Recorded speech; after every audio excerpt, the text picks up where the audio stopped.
हाय guys, welcome back. So Hrithik Roshan junior NTR starrer war 2 एक ऐसी instalment जिस पर सबकी निगाहें टिकी हुई हैं कि वाईआरएफ स्पाई यूनिवर्स में अब ये जो नई एंट्री आई है वॉर 2 की, विच मींस कि इसमें एक नया जो कैरेक्टर आया है उसके बारे में बातचीत होनी स्टार्ट हो चुकी है। सोशल मीडिया पर एक नया बज़ चल रहा है वॉर 2 से रिलेटेड। फाइटर क्या कुछ कर रही है, क्या अभी भी बॉक्स ऑफिस पर फाइटर चल रही है या नहीं, सब कुछ मैं आपको बताऊंगी इस वीडियो में। वीडियो को एंड तक जरूर देख लेना, चैनल को कर लो सब्सक्राइब। बात करेंगे हम लोग सबसे पहले Ayan Mukherjee as a director की। देखो, अयान मुखर्जी एक यंग डायरेक्टर आज के लौट के ऐसे जिन्होंने ऑडियंस की, स्पेशली यूथ की जो पल्स है उसको पकड़ के चले।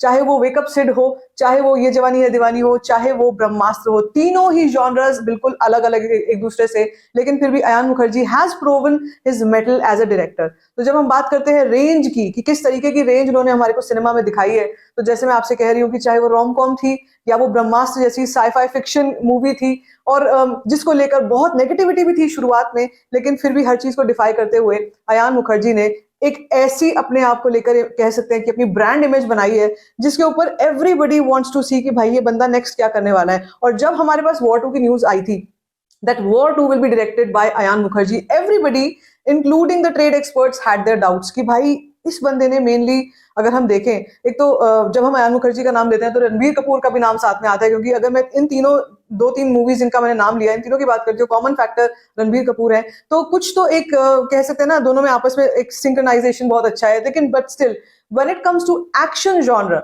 तो हमारे दिमाग में अलग अलग डायरेक्टर्स के नाम आते हैं, चाहे अली अब्बास जफर हो, चाहे कबीर खान हो। ये जो डायरेक्टर्स हैं इन्होंने वाईआरएफ स्पाई यूनिवर्स में अपनी अपनी योगदान दिए और बहुत जबरदस्त तरीके से वो निकल करके आए। अभी क्या हुआ था, जब टाइगर 3 रिलीज हुई थी, मनीष शर्मा के बारे में, he is again a rom com, mainly वो लाइट हार्टेड फिल्में बनाते हैं, एक्शन उन्होंने कभी बनाया नहीं है। लेकिन जब टाइगर 3 हमने देखी थी तो टाइगर 3 में everybody blamed on the director कि यार ये वो मजा नहीं आया जो हमने सिद्धार्थ आनंद की पठान में देखा था। तो यहाँ पर जब अयान मुखर्जी का नाम आया with war 2, everybody had there doubts, भाई ये बंदा करेगा भी, कर भी पाएंगे वो डिलीवर एक्शन या नहीं कर पाएंगे, क्योंकि सब ये बहुत बड़ी इंस्टॉलमेंट है भाई। वाईआरएफ स्पाई यूनिवर्स की कह सकते हो one of the most one of the most awaited movie जो है वो हो जाएगी। बिकॉज जब हमने वॉर देखी थी, वॉर में जो ऋतिक रोशन को देखा था और जिस तरीके का वो एजेंट का उनका जो जिस तरीके का रोल था, वो जब हम यहाँ पर देखते हैं वॉर 2 के पोस्टर में ही देखते हैं, चाहे ये फैनमेड पोस्टर्स ही हैं, लेकिन फिर भी एक्सपेक्टेशन लेवल बहुत ऊपर पहुंच जाती है। तो जब वो नाम आया तो उसके बाद ये सारी अटकलें शुरू हो गई। लेकिन then we came to know about the character of junior NTR. आपको याद होगा जूनियर एनटीआर के कैरेक्टर के बारे में बीच में एक न्यूज आई थी that this is not going to be the antagonist. ये जो कैरेक्टर है ये एक और रॉ एजेंट है, ये एक और नया एजेंट इंट्रोड्यूस हो रहा है। जैसे हमने पठान देखा, जैसे हमने टाइगर देखा, जैसे हमने कबीर देखा, और अब ये वाले एजेंट की एंट्री होने जा रही है in the spy universe, and this agent will have his own movie in the coming times. मतलब ये कि अपनी एक अलग फिल्म डेडिकेटेड होगी इस कैरेक्टर के ऊपर आगे चल के। तो हम को समझ में आ गया कि भाई चलो ठीक है, still you know these are not, they are not anti each other, ये जो कैरेक्टर्स हैं। अब आज एक और न्यूज आर्टिकल आया है कि जहां पर ये बात की गई है, जहां पर ये बताया, हाईलाइट किया गया है दैट जूनियर एनटीआर का character is the antagonist of this film. Now this create some confusion. इससे क्या हो रहा है कि सोशल मीडिया पर जो भी मतलब जो फैंस हैं, फैन वॉर्स पहली चल रही थी क्योंकि जो भी जूनियर एनटीआर के फैंस हैं वो नहीं चाह रहे हैं कि यार हमारे जब एक्टर की, हमारे जब स्टार की एंट्री हो इन द बॉलीवुड वो नेगेटिव रोल के साथ हो।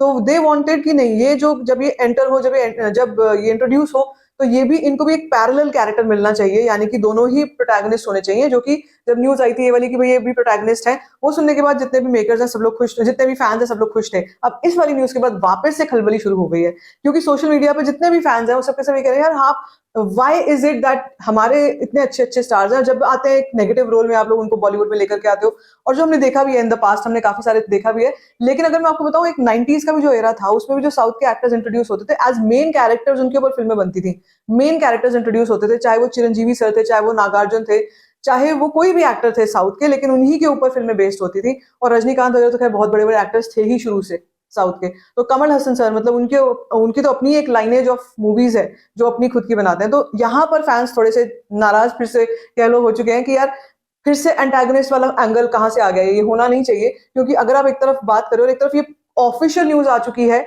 That the character of junior NTR is actually is equal to Kabir, Hrithik's character, तो भाई फिर वो एंटागनिस्ट कहां से हो गया। और जब उसके ऊपर एक अलग ही फिल्म बनेगी तो फिर वो भी एक, he will be a part of the entire universe of these agents. So फिलहाल तक तो लेकिन न्यूज यही आई है कि ऐसा कुछ है कि ही इज द एंटागनिस्ट। अभी फिर से वो न्यूज आ चुकी है, तो बस इस वक्त पे ये चल रहा है। बट वॉर 2 का मैं आपको बताऊं, इस फिल्म को किसी प्रमोशन की भी जरूरत नहीं है, जितनी जबरदस्त तरीके से इसका ऑफलाइन प्रमोशन चलता रहता है। सोशल मीडिया पे इसके बारे में बातचीत चलती रहती है, डिस्कशन चलता रहता है ना।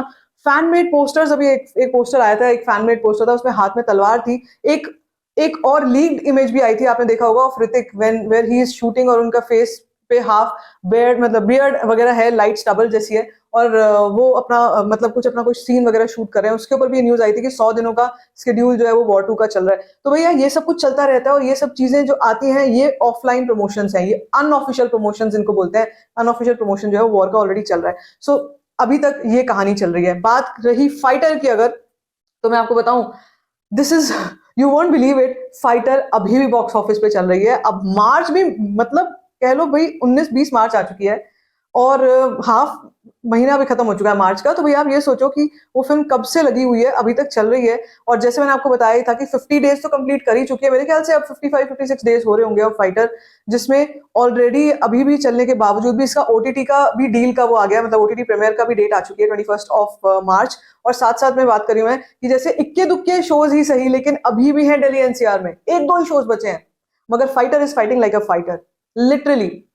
तो ये देख करके अच्छा लग रहा है कि ऋतिक रोशन की जो फिल्में हैं, अब जैसे हमको शुरू में लग रहा था कि बिल्कुल खत्म ही ना हो जाए, नई फिल्में रिलीज होंगी, खत्म हो जाएगी ये वो। अब देखो, अब तो मुझे कोई एक्सपेक्टेशन बची नहीं है कि कुछ भी ज्यादा एक्सपेक्ट, कि कुछ भी आगे इसके पास आगे शोज रहेंगे फ्राइडे को कि नहीं रहेंगे। एक और नई फिल्म आ रही है which is a mid budget movie, Madgaon express आ रही है। तो लेकिन फिर भी शो काउंट्स की अगर बात की जाए और फाइटर की बात की जाए, तो भाई मतलब अभी भी कुछ एक ऐसे इक्के दुक्के शोज हैं जो अभी भी चल रहे हैं। और मैं आपको बताऊं, ये तो बुक माई शो की बात है, लेकिन कुछ ऐसे भी शोज हैं जो हमें बुक माई शो में भी नजर नहीं आते, सिंगल स्क्रीन में या छोटे शहरों में, लोकल प्लेक्सेस में वो पर्टिकुलर शोज हमारे को नजर आते हैं। तो आप ये मान के चलो that fighter has done a fantastic job of having a run of more than 50 days, 50-55 जितने भी दिन तक ये चलेगी।